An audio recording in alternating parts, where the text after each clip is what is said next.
I'm satisfied because my pictures went all over the world.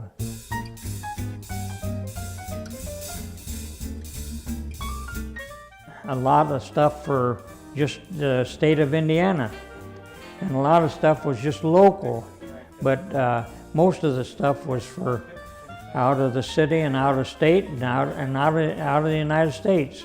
I did stuff for pictures for Germany and France and so forth.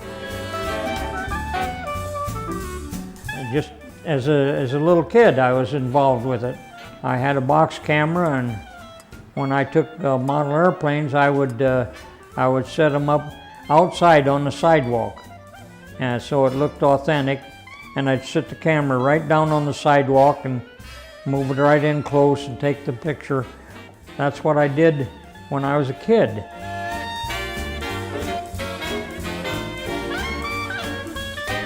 When I went in the service, one of the guys had a 35 millimeter, and I was just enamored with it. You know, I looked at that and I thought, oh boy, I got to get me one of those. I became a photographer in the military, and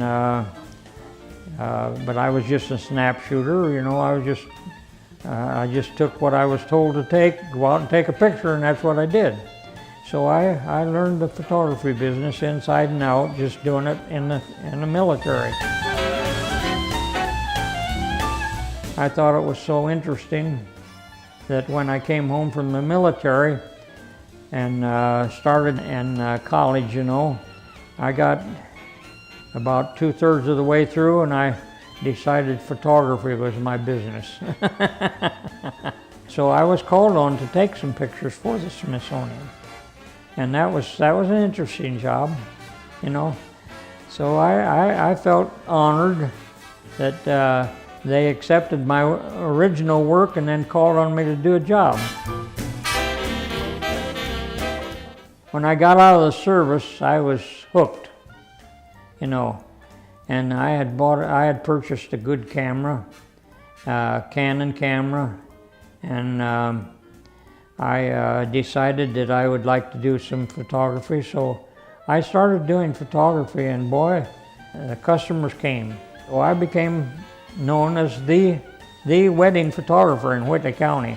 I did, I think it was 1,144 weddings. 1,144 weddings. Sometimes I did 3 in a day. When I became the president of the Professional Photographers of Indiana, that attracted a lot of business my way for speeches. They'd call me to entertain the public, you know, and find out what photography I did and what was involved in the photography business and everything. So I did over 600 lectures. I enjoyed it so much that I just changed my whole life from aeronautical to photography. Did I ever accomplish a lot? I took pictures of things that you wouldn't believe. So I was really busy with a lot of stuff, and I was the only photographer in town that was doing that kind of stuff.